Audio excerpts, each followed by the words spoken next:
My name is Kenny, a plant enthusiast from the Philippines. Welcome to my channel and let's talk about plants.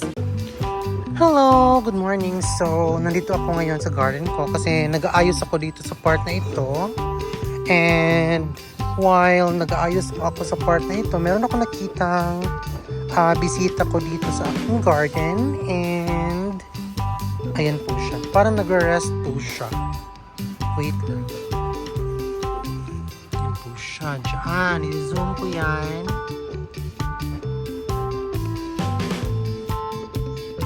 Diba? Kita niyo ba siya? Wait lang. Ayan po siya. Take a closer look. Ayan siya. Diba? Ang cute niya sana. Gusto ko siyang hawakan pero parang medyo takot ako. Diba? Ni-research ko pala siya. Matagal na sila dito sa garden ko. Parang nagiging bahay na nila talaga itong garden ko. And then, it's a bronze back snake naman. And hindi naman siya, parang non-venomous naman siya na snake. So, hinahayaan ko na lang siya dyan. Kasi, nangangain din po siya ng mga like mga grasshoppers, yung mga insects na ayaw natin sa garden natin, diba? So, ayan po siya. Nakatingin po siya sa akin. Po siya for ayan, natakot na po siya. So, ayan po. Ayos-ayos kasi ako dito. Ayan po siya. Inayos ko dyan na part. And then, dyan, inayos ko din sila dyan. And then ito, napakalaki na pala ng aking Monstera Deliciosa dyan. Diba? And also ito, binago, nilagyan ko, I mean, parang, nilipat ko siya, pero same pot lang din. Pero change ko po yung medium ng plant na ito kasi natumba po siya and then kasi wala na siya masyadong nakakapitan kasi naubos na po yung mga cocoa cubes na nilagay ko dyan before. So ayan, kaya ganyan po siya, hindi siya masyadong stable pa. So mag-stable din naman yan. And also ito po yung aking red Congo. Yung giant red Congo ko po. Napakalaki na po na niya. And then, dyan na part, aayusin ko pa yan. Kasi balak kong i-propagate yung ibang plants dyan kasi ang lalaki na nila. And then, yung pole, parang lumalagpas na talaga siya sa mga pole po nila. Diba?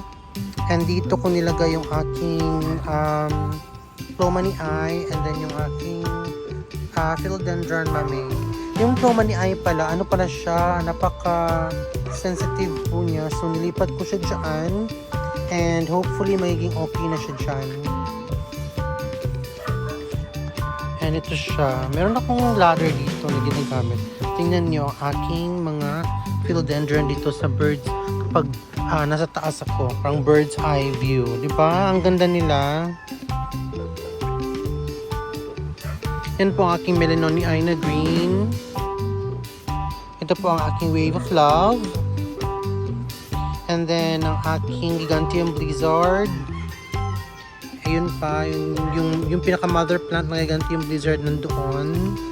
At meron na rin siyang mga tumutubong panibago. And then, ito po ang aking Golden Melanoni eye. Yun pa ang aking green Melanoni eye.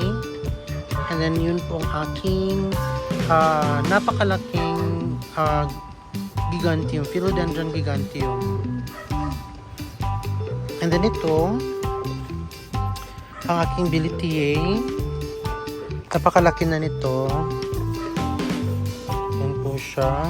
And then meron na po akong Tortum dito. Ito siya, yung Tortum. Ayan ang aking Jose Bunong. Nilipat ko siya. Hindi ko na lang talaga na-videohan yung ginawa ko dito sa garden ko. Kasi gusto ko kasing maka-concentrate ako sa aking mga ginagawa. Kaya wala talagang video. Diba? So, ang ginawa ko sa aking Jose Bunong kasi natumba na ito. Nilagyan ko na lang siya ng parang ganito. Para may support and yung mga roots po niya, yung ibang roots, makaka pa siya dyan sa mga cocoa cubes na iyan, 'di ba? So bago lang ito dito. So and hopefully hindi talaga siya walang masamang mangyari sa kanya, 'di ba? Yan po siya. So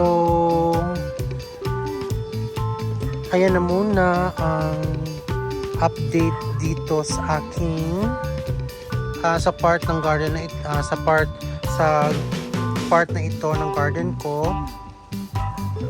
Ayan po siya. Pero napakaganda talagang tingnan kapag parang nasa taas kang nakatingin yung gano'n. Yung ganito. 'Di ba? Parang ang bongga nila.